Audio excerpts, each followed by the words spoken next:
Welcome into Rounding the Bases Live, presented by Enterprise Bank and Trust, hashtag no stopping you. Show number 90 and day number 1 in Major League Baseball. For those that have watched this show every single day, thank you. It will continue Monday through Friday, usually at 9 a.m. Coming to you from the home studios, brought to you by Kansas City Audio Visual, kcav.com. They can take care of all of your audio and visual needs. Any size office. They do really big projects and smaller ones, taking care of people like me. But so excited to be working with them, to be working with Enterprise Bank and Trust, hashtag no stopping you, and to getting back to work with my guys in my quote-unquote day job, or really night job, and that is baseball. So we'll talk a little bit of baseball every now and then here. I mean, really, this podcast is about leadership and culture and entrepreneurship and all the lessons that are learned in baseball. But today I thought opening day is usually a national holiday for anybody that loves the sport of baseball. I also want to say that one of the things that I so often talk about in my speeches is energy. And if there's one thing that I've learned from my broadcast colleague, Rex Hudler, and I've learned more than one. I've learned in like 9 years, like 2 things from him, actually. I know he's watching me right now. But no, I've learned a lot from Hud. But the one that stands out, because I hear it every day and it's really impacted my life, is energy. And I will ask him about that in a minute. How energetic, people ask me all the time, is Rex Hudler? Well, I think when we last saw him, we saw him on a plane, and maybe we left him somewhere. Now, but that's what you get from Rex Hudler every single day. People ask me all the time, is he really the same way off air as he is on air? And I say, he absolutely is. What you see is what you get. Hud, I picked that one. I got 1,000 pictures. And I never knew you had that one, Goldie. I said, I'm not going to take one that embarrasses him, because I got plenty of those too, which you know what I'm talking about. It's not obscene or anything like that. But Hud, we have baseball today, and I thought, how about an immediate dose of caffeine on a Friday morning and have the great Rex Hudler? You got your baseball, right? Oh, what a question. I got my old-time 1940s glove, too. How's the energy level right now? Oh, it's not quite like it's going to be a little later in the afternoon, Goldie, but I can tell you what, when you told me and you just told the people that I'm your 90th show, wow, that pumps me up, Goldie. It's giving me some fire. It's firing me up, man. I'm excited about sharing the grand game, Joel, that you have to hear every night. But with the people, who knows who's listening, man? What a beautiful thing. I tried to get my backdrop today, which got a little Royals in there. Actually, I got George Brett and my friend Mike Sweeney got his jerseys in there, and I want to get behind there and make sure I had my Royals shirt on. But it's opening day, Goldie, in a 60-game sprint, and yes, I am pumped. Hud wakes up out of bed every day pumped. Thankfully, we don't share rooms or anything on the road, so I've actually never seen him wake up, but I'm assuming that he wakes up ready to go. And yeah, Goldie, you asked Jennifer. We've only been married 31 years, and I better be careful, because this summer we've been together for about 9 months straight. No road games, no road trips. That's not going over too well with her. But the issues that we had early in our marriage was, can you at least let me wake up before you jump out of bed and have an agenda and I'm running 10 things off my mind? I can't help it, Goldie. I'm a morning person. And a night person, and everything in between. Actually, we'll miss traveling on the road this year. The flip side of that is it's beautiful having been home with the families, even if they are sick of us. But I mentioned something in the intro to you, and I'm sincere about it, that I would say actually the 2 biggest things that you have taught me. Now, you've taught me more than that. I mean, you've taught me and I'm a glass half full kind of guy anyway, but you've taught me about the power of optimism. You've taught me about the power of believing in people. But the 2 that stand out more than anything are, 1, reading body language. And that's not just on the mound. That's not just looking at a guy's demeanor on the field. I've learned how to read body language in people in business and in networking and all of that. You're a big body language guy, but the second one I mentioned in the intro was energy. I'll let you say your phrase, but I'll just describe it this way. Energy doesn't have to be the loudest guy in the room. But energy, simply put to me, and then I'll let you give the phrase that I've heard you say so many times. Energy to me is someone that either turns the light on or turns the light off. And we know people like that in every walk of life. Do people gravitate towards them, or do they want to go away? Tell me about energy. Joel, for me personally, I was born with it. I'm sure my ancestors or my lineage, my great grandparents' character. My granddaddy Cade was the greatest man I ever knew. The greatest woman I ever knew was my grandmother Mobley. I would be Mobley had I not been adopted at 8 years old and became Hudler.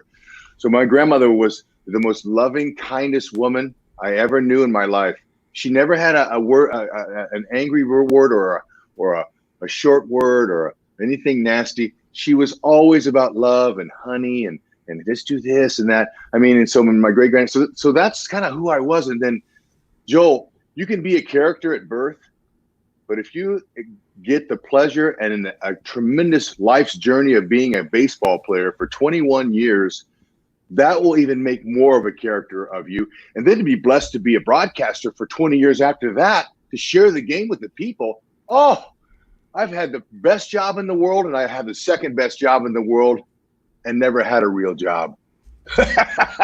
So Goldie, in both of those occupations, I found out, especially in the first one, what do you have besides performance between the lines on the field when you're competing for just 3 hours a night?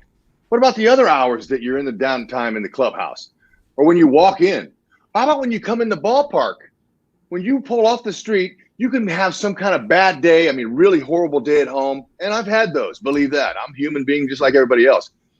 Jennifer and I have had problems.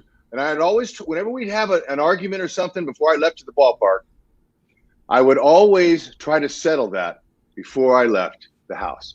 And most of the time we did. I would always say, hey, I'm sorry. I'm sorry that I said those things or whatever. But there were some times where I would storm out and I would get to the ballpark, and we didn't have cell phones back in my playing days. So I would get to the ballpark, and once I pulled into that parking lot, Joel, I could see the ballpark and I'd go, wow. I was already starting to transform my whole attitude.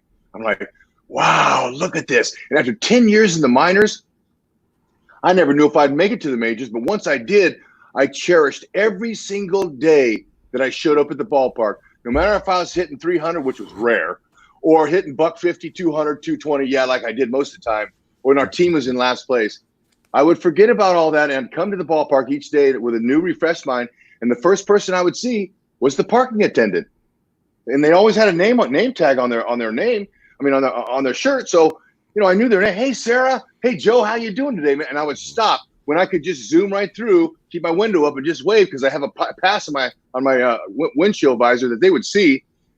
Instead, I would stop and take 30 seconds to see how that person was that day. How you doing? Hey, we got action, man. We got big league baseball. What do you think today? Just a little small talk. Why? So that person would remember me, and also because I always was thinking about the other side. In baseball, you're guaranteed one thing as a baseball player. You'll be an ex-player. The great Dave Winfield told me that when I was a young Yankee. What great mentorship I got from him and several other my Yankee teammates when I was a 22, 21-year-old kid when I got to the majors. But Joel, the first person I see, I want to make them feel special, that they were special enough that I would roll my window down and talk to them. The next person, you see 3 or 4 different parking attendants by the time you get in there in your parking lot. Then you walk in the clubhouse, Joel, you walk that hallway, you have plenty of time to get rid of the bad stuff that's coming that you feel in your heart. You're angry, you had a bad day heading up to that. But once you park your car and you get in there and you start walking in the hallway, that's when you're transformed your mind and your attitude. 2 things you can control as a person and a baseball player, but mainly a baseball player, your attitude and your output. That's all you can control. And there are 10,000 other things that happen in the course of a day as a big league ball player that you have no control over. Where are they going to put your locker? Where are you going to play in the lineup? Where are you going to be? Are you going to be with that team, or are they going to trade you? You had no control over any of that stuff. So I learned how to control those 2 things. And I had a little bit of a talent, thankfully, God-given talent as an athlete. And so I was able to control my attitude, and that was number 1. So when I walked into the clubhouse, whether we were winning or losing, first place or last place, I tried to carry myself the same way. Arms up, I mean, shoulders up, head up. Usually the people you saw first in the clubhouse, Joel, and you can attest to this, is the media. The media kind of stands around out of the way of the players, but they're right there at the door. And I would look at all the media in the eye and say, hey, good day, good afternoon, good morning. Hey, how are you? Hello, which is proper.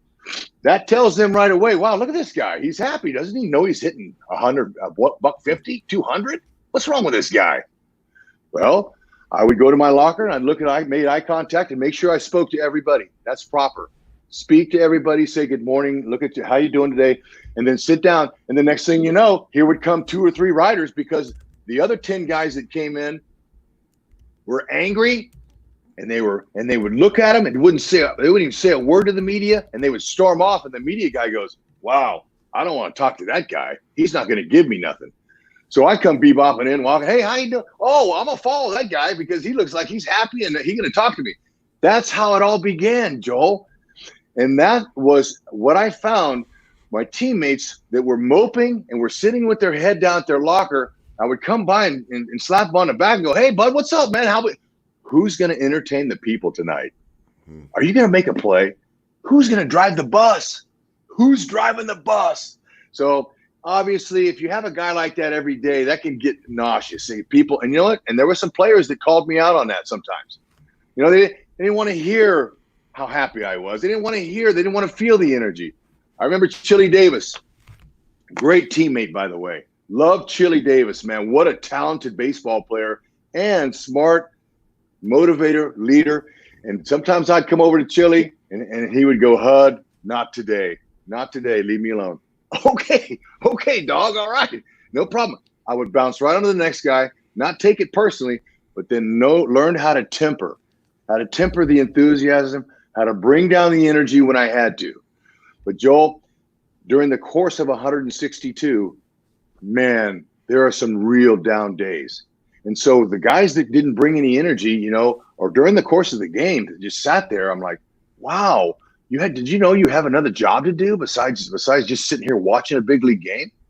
Why don't you get up off your seat and cheer for the guy that just made a great play? Why don't you, when he comes in the dugout, why don't you go, hey, man, that was a great play.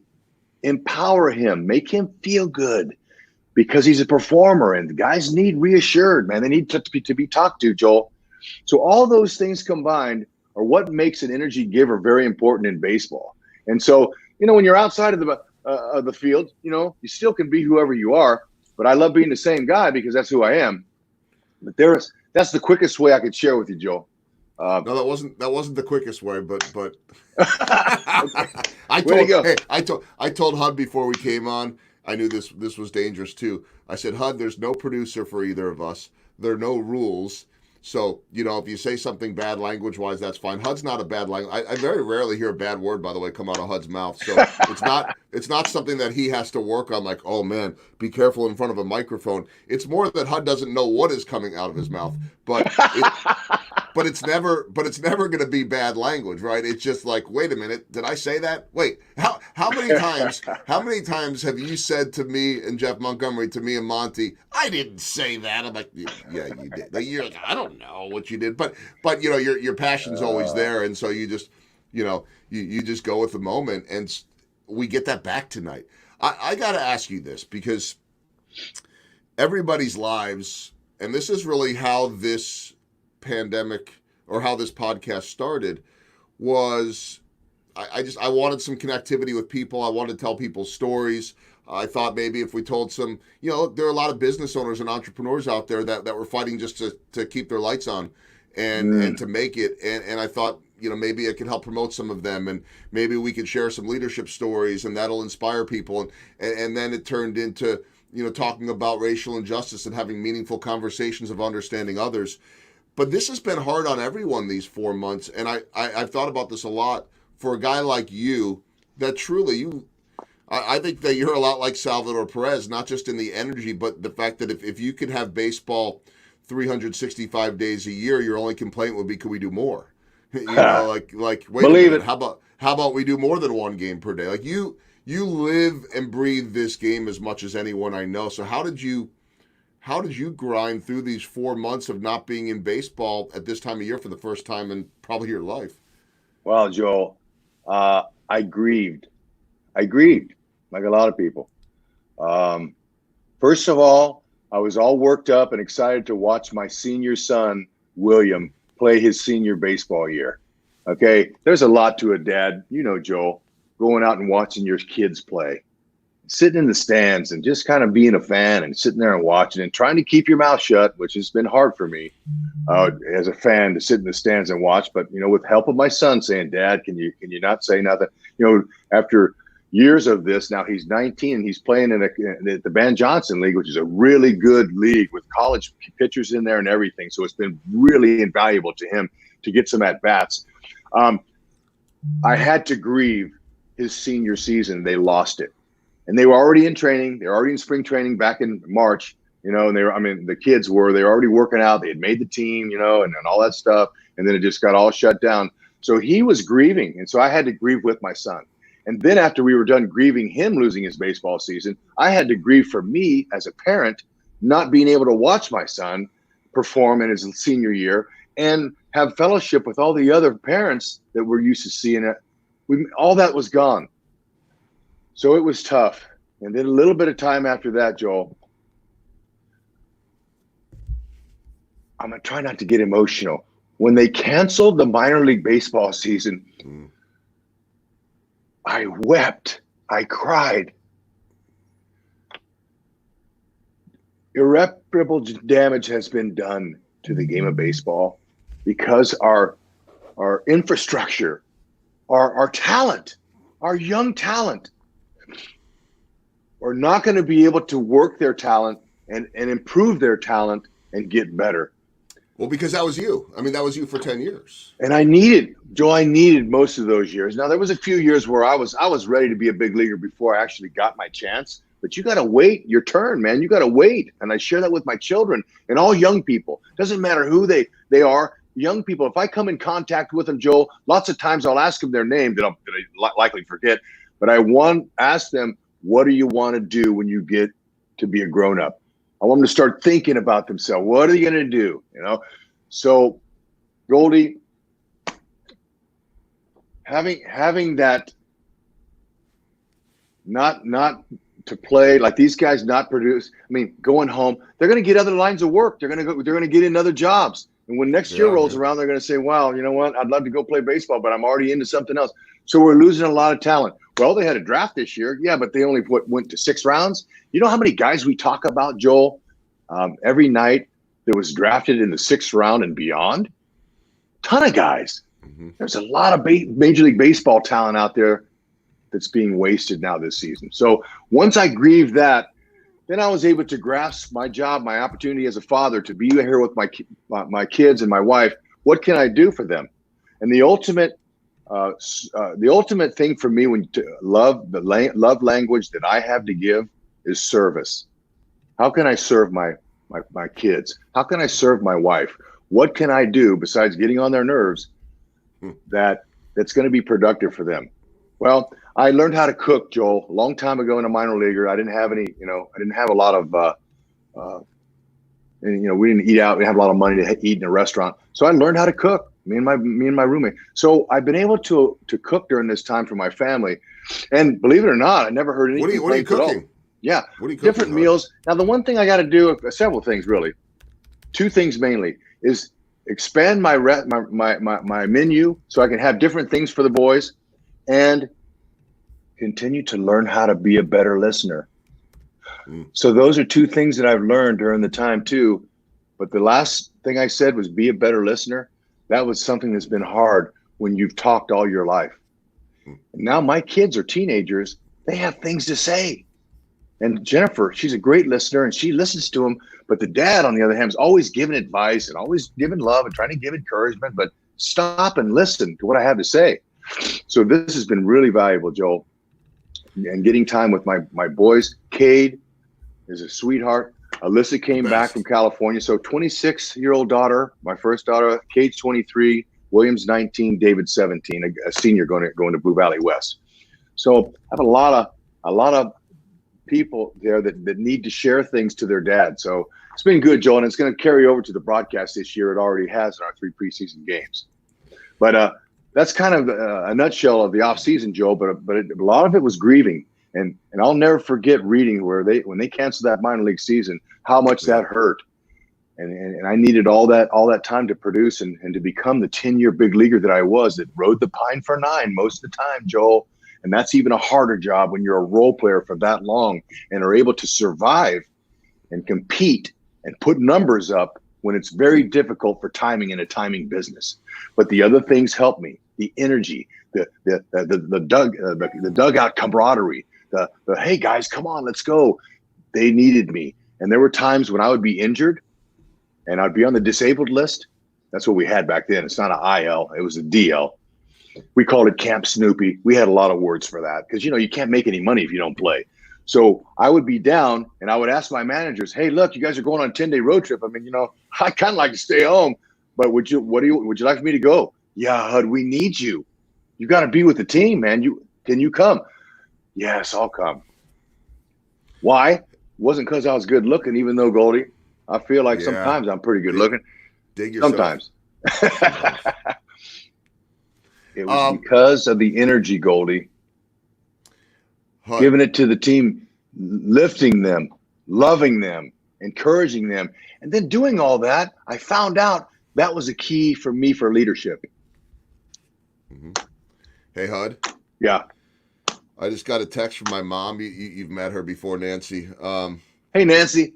She just said, Hud isn't letting you get a word in. And I said, well, what's different about that? Okay. Sorry, Joe. No, it's okay.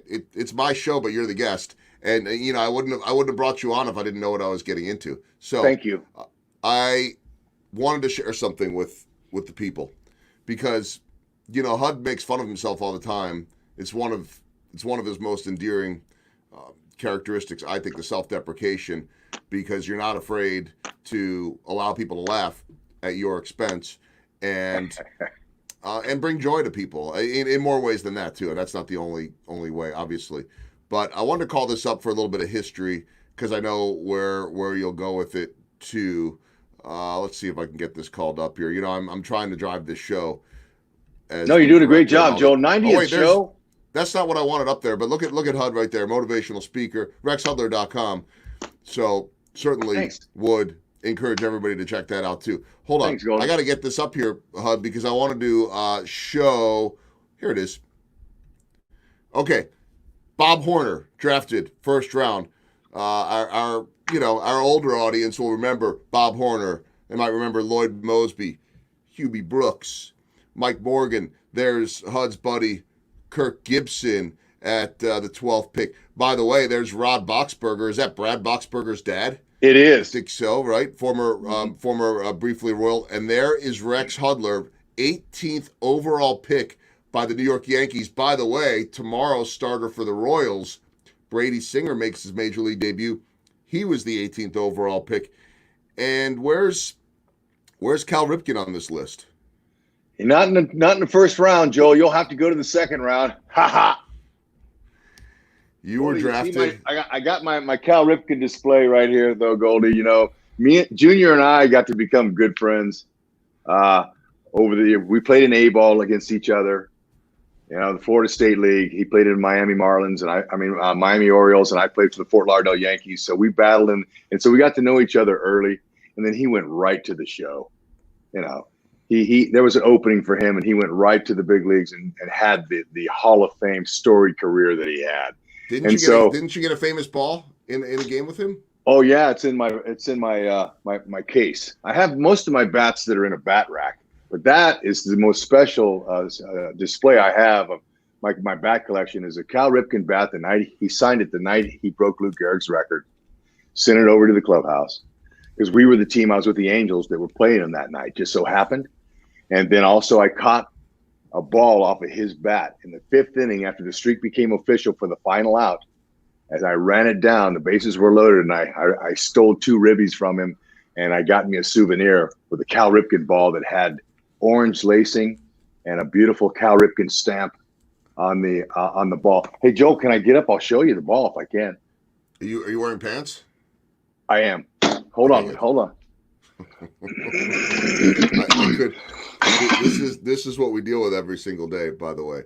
So Okay, that was Goldie, quick this though. is what the ball looked like. Okay, the ball had a stamp on it, Cal Ripken. It had the number of games on the side, and that's orange. They're orange for the Orioles colors compared to a red baseball. Anyway, so I wanted a ball. I played in all three games when we got there, Friday, Saturday, and Sunday. Saturday was when he tied the record, Lou Gehrig, of consecutive games played and started, and then when he broke the record.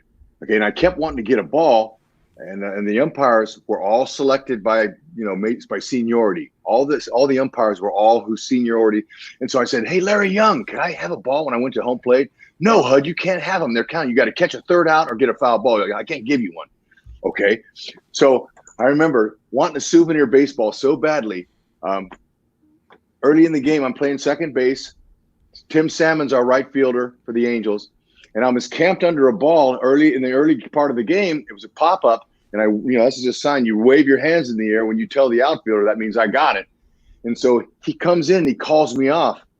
And because I have to give way to him, he has priority over me. So he takes the ball, catches it, and we're running in for the third out. And we're running in. I'm going, "You idiot. Did you see me? I had that. I was camped under that ball." "Hud," as he's proudly got his souvenir, "you'll get one." And we run in, and I'm thinking, yeah, right. What are the chances? So Cal Ripken, and the game goes on. Cal Ripken comes out. His teammates push him out of the dugout. We all seen it. He does his victory lap, and I'm out there at the field watching all this. And there he goes in Camden Yards. He goes down his victory lap all the way around the stadium. 15, 20-minute break between the game, which never happens. He goes by our dugout. There's all my teammates in there getting hugs, getting pictures. And I'm thinking, man, I'm always in the dugout, and I'm missing the photo ops. Oh, my gosh. So anyway, I'm out there. Inning starts. Bases get loaded. We got 2 outs. And I remember Rafael Palmeiro was walking to second base, and he goes, "Hud, aren't the baseball gods here tonight?" They're watching this, and they're so excited as look who's coming up. Cal's coming up in the 5th inning. The game becomes official, and the bases are loaded. There's 2 outs, and I go, yeah. So I walk back to my position, Goldie, and I had a little chat with God. "Could you please let him hit the ball to me? I would love a souvenir. Could you please make that happen?" I go back. Count gets, I forget, I think it was early in the count. Sean Bosky was pitching. He threw an inside fastball, and Cal fisted it and fought it up in right center field, and there goes the ball. And I'm saying, "Oh, I can get that." And I remember it was like slow motion, and it's like a 10-carat diamond floating in the air. And I said, I'm going to break my neck if I have to catch that ball. And I ran, and thank God speed was one of my skills, and that was about all I had. And I ran underneath it on a full speed, and I caught the ball, Joel. And when I caught the ball, I was like, "Oh, I caught it." So I was excited for me, and the crowd booed me, Joel. Anybody who was in baseball was in that game. Is at that game. The President Clinton was there, everyone. And here I was in my own little dream world. And so the crowd booed me. And I ran into the dugout. My teammates were giving me high fives because we were in a pennant race. It was in September, and I just robbed two RBIs. And so I went in to put my ball in my bag and hide it so no one would jinx me or try to take it or anything. I put it in there, and I came back out, and my teammates were going, "Hud, you left us hanging. How come you didn't give me a high five?" "Yeah, nah, it's okay. I had to put my souvenir away." Bam, bam, bam, bam, bam. And then after the game, he sends me the bat. So there's the story of my 2 most cherished items. Yeah, amazing stories. I love all the stories because I've heard them, and I've heard them a million times, but they never get old. And I want other people to hear them. As you were talking about that, everybody loves HUD, but I don't think that was necessarily true when you were playing because you had your infectious enthusiasm could rub other teams the wrong way. There wasn't the fraternizing then that there is now, and I can't tell you how many stories I've heard about from different broadcasters that were players in your generation that are like, "God, I hated that guy back then," and because he'd get under our skin, but then there was still like that arm around a guy. Essentially, they loved you. So one of my favorites is Ron Gardenhire, now the manager of the Detroit Tigers. I was looking this up in my notes, former manager of the Twins, and he said 1983, you're playing for Columbus, he's playing for Tidewater, and they just were sick of you. So the pitcher smokes you, hits you with a pitch intentionally. Tim And he Leary. says so you remember it. And he says that by the time you got to third base and advanced around the bases where Gardenhire was playing, he said to you, he says, I said to Hud, he said, are you all right? He smoked you, and you said, you have no idea. It fired me up. So I feel like there was one of those stories like every game, if you were playing. Goldie, you know what? Did that happen? I learned it did happen, and that was a playoff game against the New York Mets, Tidewater Mets. Davey Johnson was their manager, and Johnny Oates, both great big league skippers, was a AAA for the Columbus Clippers. So it was the Yankees Mets, and it was a big series. And the guy that they use as their secret weapon in their short 3-game series or whatever it was in AAA, a guy named Dwight Gooden. Okay? And he was Dwight Gooden then. He wasn't the doctor. And I remember seeing my friend, Lachelle Tarver, who played center field, and I grew up with Lachelle out in Central California, and he was on the Mets. And I remember seeing him in the parking lot that day, and he goes, Hud, you guys are in trouble. We got a phenom for your ass tonight. And I go, really? Come on, man. What do you mean bring him? Who cares? This guy in the minor league lights, Joel, he threw upper 90s, and he had a big hammer of a curveball. And he was really talented, had a good changeup, and he was like 18 years old, or 17, or how old he was. And my former buddy Lachelle Tarver was right. We had battles with him, but when Tim Leary hit me with that fastball, Joel, it was about 95 or 96. It hit me right in the ribs. I mean, it was a good shot, and I just, I never ever wanted my opponent to have the satisfaction that he hurt me. I didn't care if I ever got hit and had a broken bone, I just would go sprint to first base, a la Pete Rose style. Monty and I, we have an affection for Pete Rose. I grew up playing his style of ball. I learned how to hustle at a young age, and I also learned how to play with enthusiasm and play with energy, same way. And so my teammates my opponents didn't like it, but when I was between the lines, Joel, I didn't play for friends. I'm a professional baseball player paid to win games. Okay, that's it ain't amateur ball. So, and after 10 years of minor league baseball, when I played out there and I got my chance in the majors, someone's paying for the 10 years I just did. And if I'm intimidated. My first couple of cups of coffee in the majors, I was scared. I was intimidated. I was a weak-minded, physically. But when I got my last chance at 20, after 10 years of mine, I was at 28 years old, I said, it's my turn. I had a chip on my shoulder, a lot like Witt. I wish I had hitting skills like Witt, but I didn't have those, but I made the best of it, Joel. So I was a dangerous player. I had good speed, and I was a football player, so I was a physical player. And I played, if you get in my way, I'm going to bumper up, and guess what? It's me or you, and it ain't going to be me. So I'd use my speed and my physicality to break up double plays. Back then we could. I hurt some guys. I didn't mean to. I hurt myself. And I played with a swagger. And so that irritated the guys I played against. And that's exactly what I wanted to do. I wanted to get in their head because my job was to win games, Joel. And so that's what happened. Off the field, I'll love you to death. I remember when I played for the Expos, when I was like that, playing against the Cardinals and Ozzie Smith and Vince Coleman and Willie McGee, all those great Cardinal players, we battled, and I dropped the gate, I call it. I dropped the knee on Coleman on pickoffs and stuff like that. I busted double play up on Ozzie. I picked him up and body slammed him.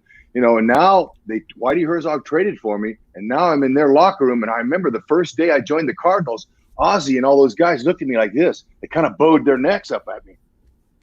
And I felt them, and I went, fellas, I'm on your team now, man. Don't worry. I'm not going to hurt you. I'm not going to do anything bad to you. I'm a lover, man. I'm a lover. Just not at game time.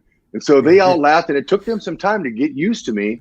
And usually when I joined a team and I played for 7, I couldn't come in and be Hud right away. I had to kind of just feel my way around a little bit and let them absorb a little bit of what they were feeling until I got comfortable, and then they were in trouble. But Hud, that's what happened here as a broadcaster, right?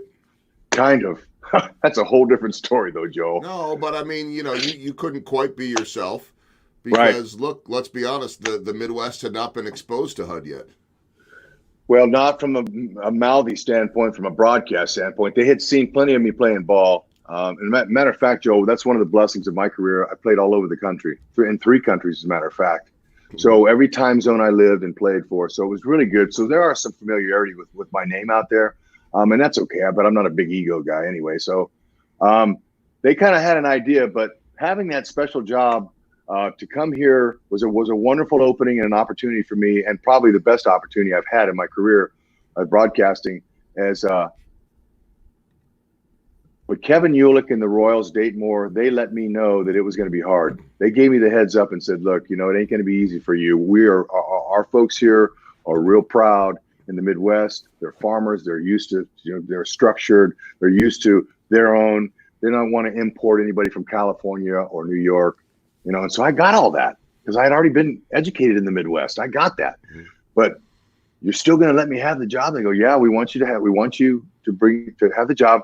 We like your positive energy. We need some experience. We wanted somebody that already had broadcasting experience, because I had 11 years with the Angels before I came out here. But we like your positive energy. And Mr. Glass watched you play as a Cardinal. He loved you as a ball player, and he wants to have you in our booth. Oh, really? Praise God. Thank you so much for this opening. But man, opening day at the K in 2012, airplanes were flying over the K that had signs saying, "Where's Frank? We want Frank White. We want him back." Signs in the stands. We want Frank White. I mean, and they were pointing them right at me. Joel, I don't know if you remember in 2012, the Royals lost their first 10 home games of the season. Remember that? Yeah. Oh, yeah. I never in my entire broadcasting career ever saw that. Usually 10 games, you win one by accident. We didn't win one game. And so the people would turn around and were looking up in the booth, and I could tell, and they were shooting arrows. It's that guy's fault. And I remember backing up in between innings so people couldn't see me. I mean, it was really a lonely place, Joel, when I first got here. And then my daughter came with me to go to KU, and then she was on the internet, and especially in the social media, and she was laughing one afternoon after a game or one evening, saying, "Dad, look what they're saying about you." And I didn't see it funny. I was hurt because I was trying, but the team was losing. I can't get out there and be all excited and go, "Hey, yeah, look at." No.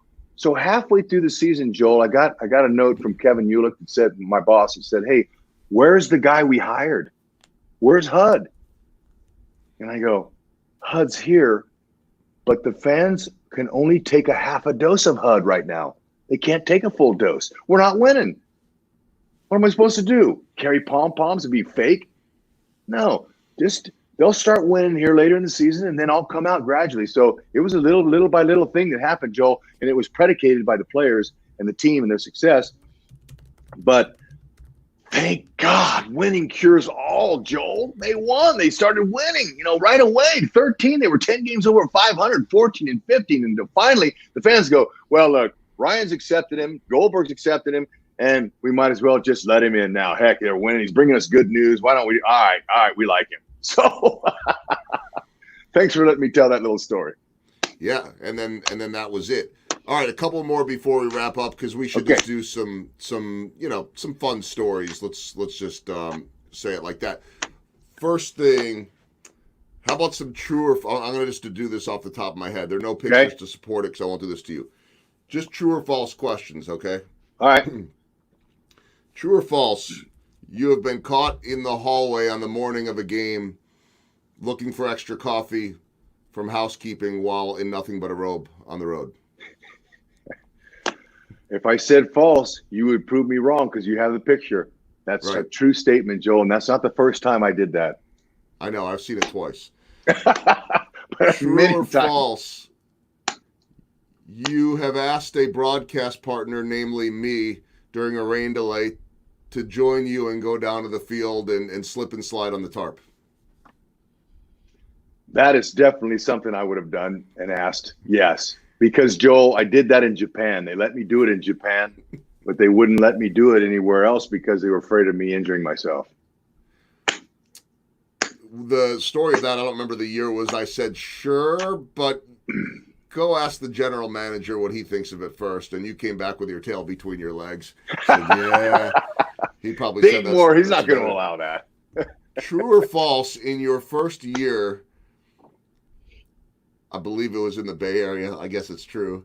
True or false, in the middle of a long losing streak, you thought it might be a good idea with a window on the back of the media bus and coach's bus to moon the players' bus behind us?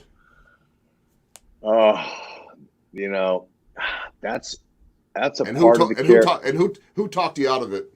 Goldie, that was going to happen until I looked at you and said, Goldie, watch this. And you quickly said, Hud, don't do it. And I fortunately said, I listened to you and I gave in. He goes, all right, Goldie. But you know, it's things as a player that I did in the clubhouse where no one saw that made my teammates laugh.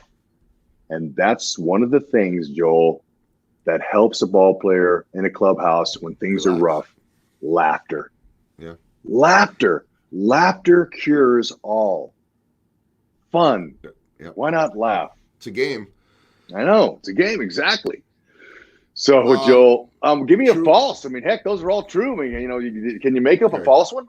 Yeah. True or false, after being challenged in a bet by teammates, you ate a mouse? False. A June bug.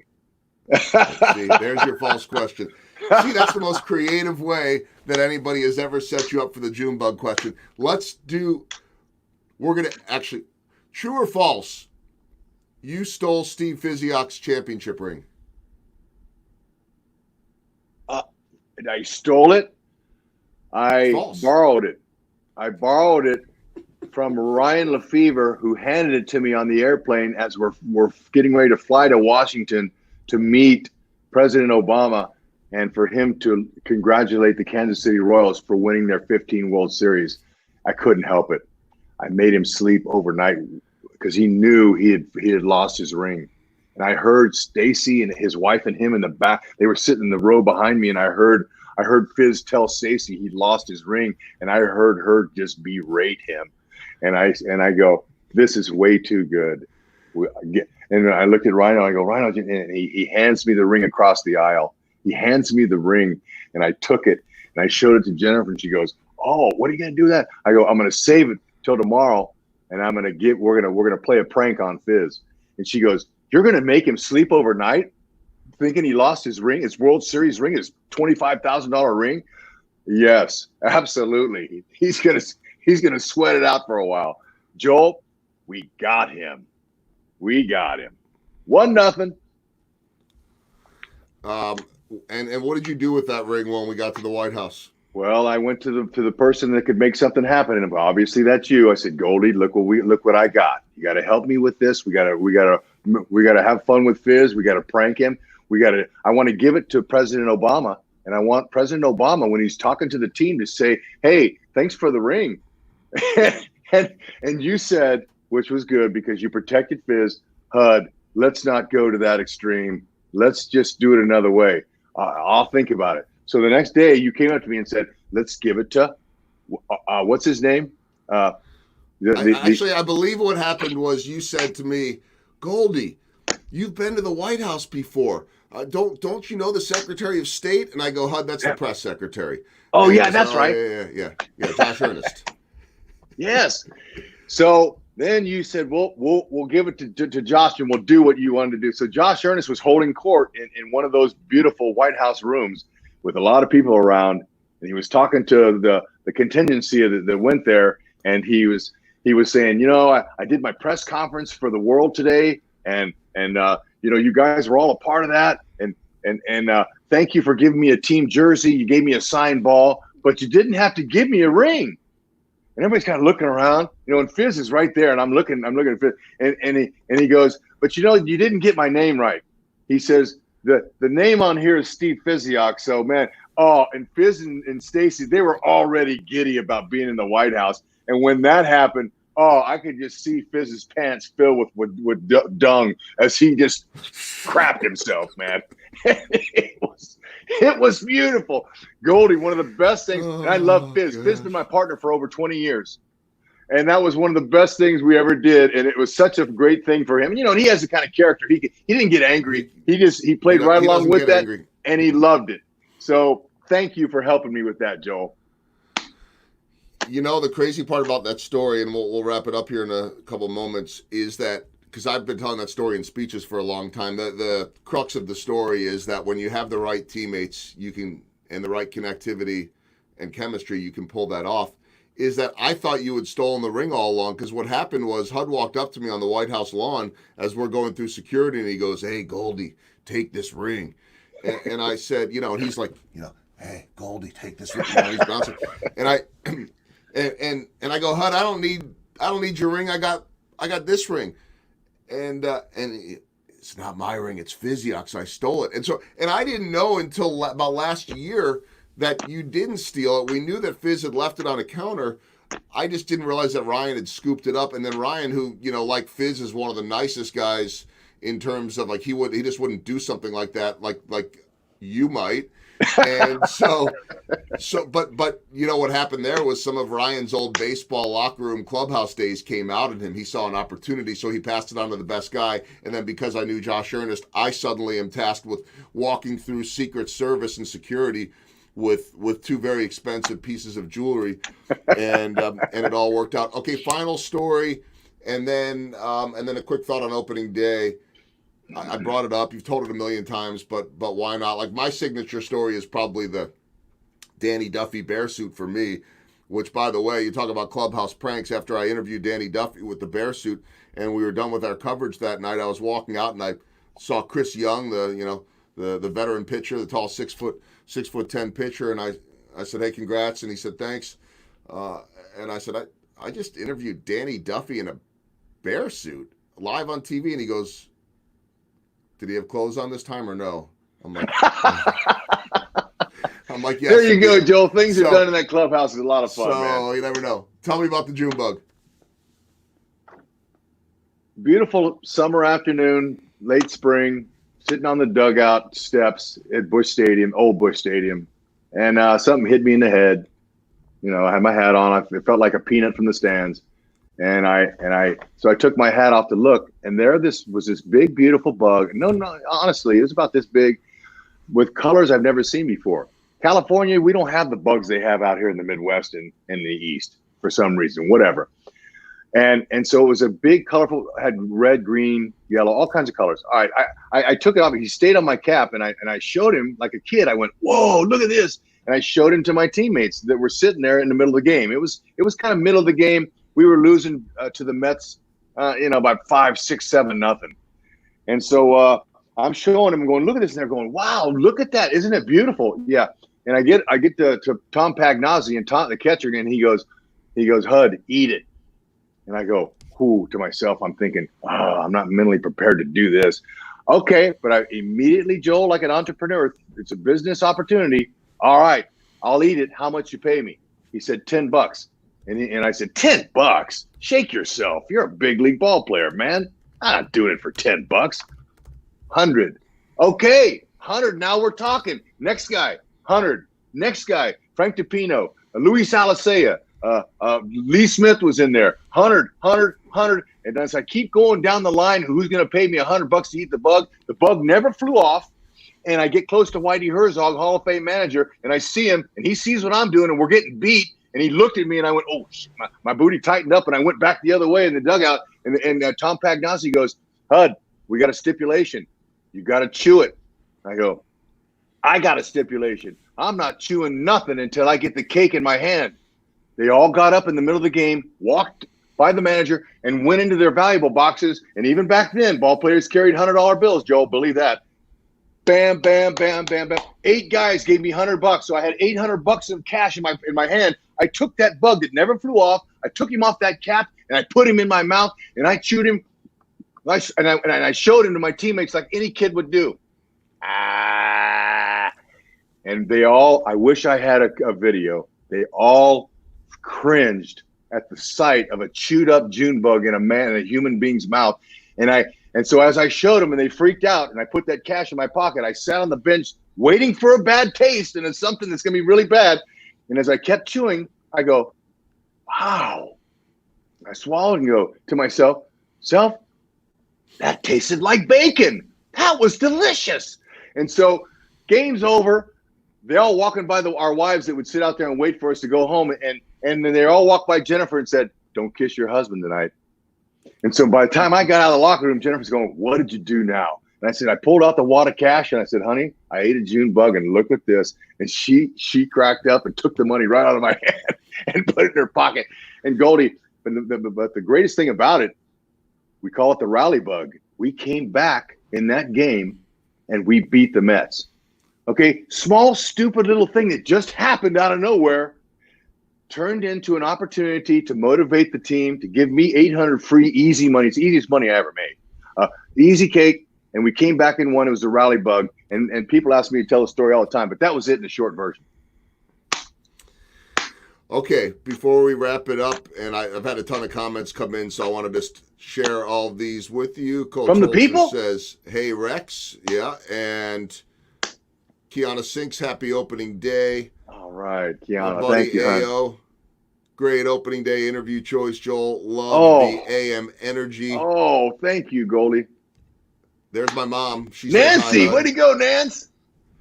And then my buddy Jeffrey Lodick, veteran, thank you for his service. And he's got a podcast, says, used to see the Tidewater Tides, Columbus Clippers as a kid from Buffalo. So got to grow up with all the Pirates minor leaguers. This is awesome. Congratulations. Jennifer Dehan, love a series of roast questions. Trust me, I have many more of them. You guys are the how about best. this one? Some insects are sweet and some considered a delicacy. Maybe, Hud, maybe you had Goldie, the delicacy. We did not have Google back then. We couldn't ask Siri what was a June bug or what was it. So I went home and looked it up in a dictionary, actually, or an encyclopedia, and it said under June bug are known as delicacies in certain parts of the world. And I knew why. Tasted like bacon. See? All right, last thought.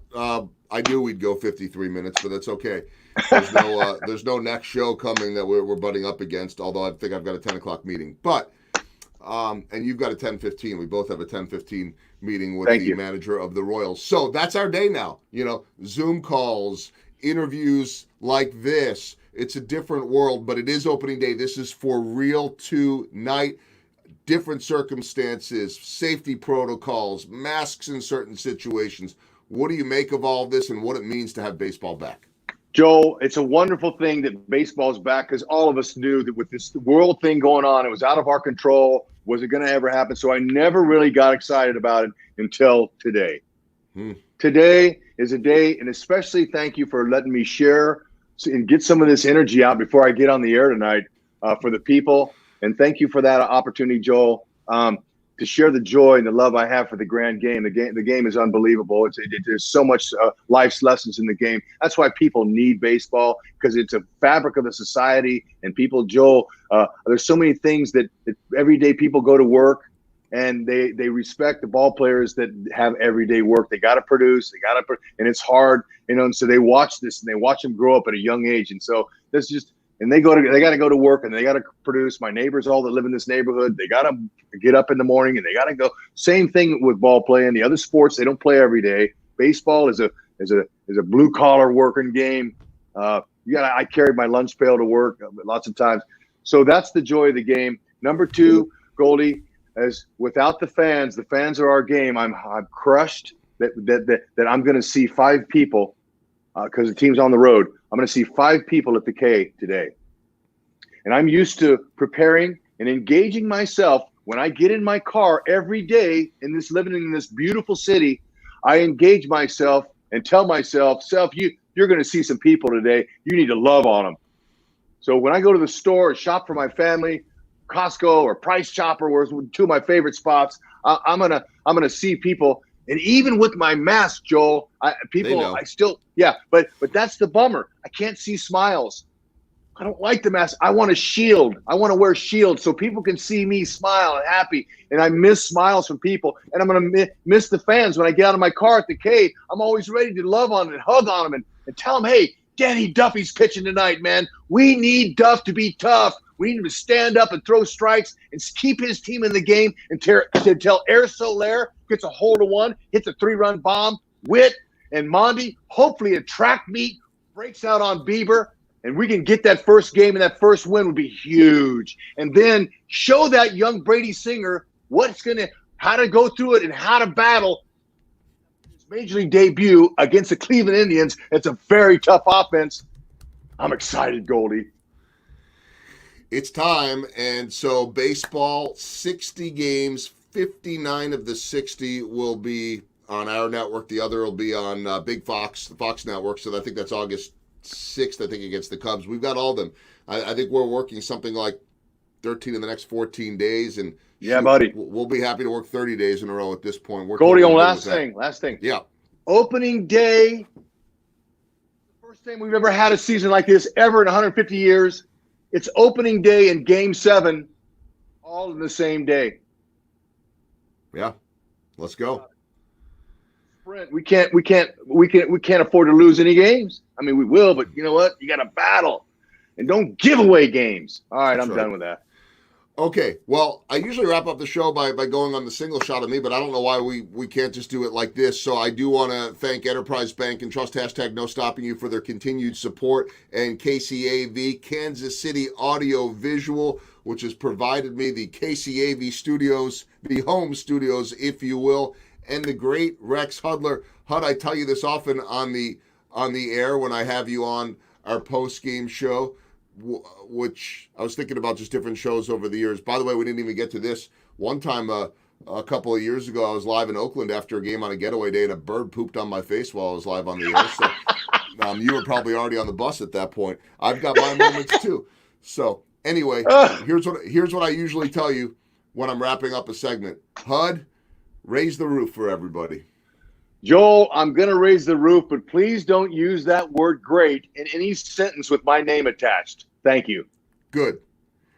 All right, that's Rex Hudler. You can see us on Fox Sports Kansas City tonight for the first game of the year. Royals and Indians, 5:30 pregame, 6 o'clock broadcast, 6:10 first pitch. There is Hud. Hud, I will see you at work tonight. Thank you all for watching. Thanks, folks. Appreciate you. Tune in. I can't wait either. There we go. It's Rounding the Bases Live, presented by Enterprise Bank and Trust #NoStoppingYou. Enjoy baseball, and see you back here on Monday. Have a great weekend.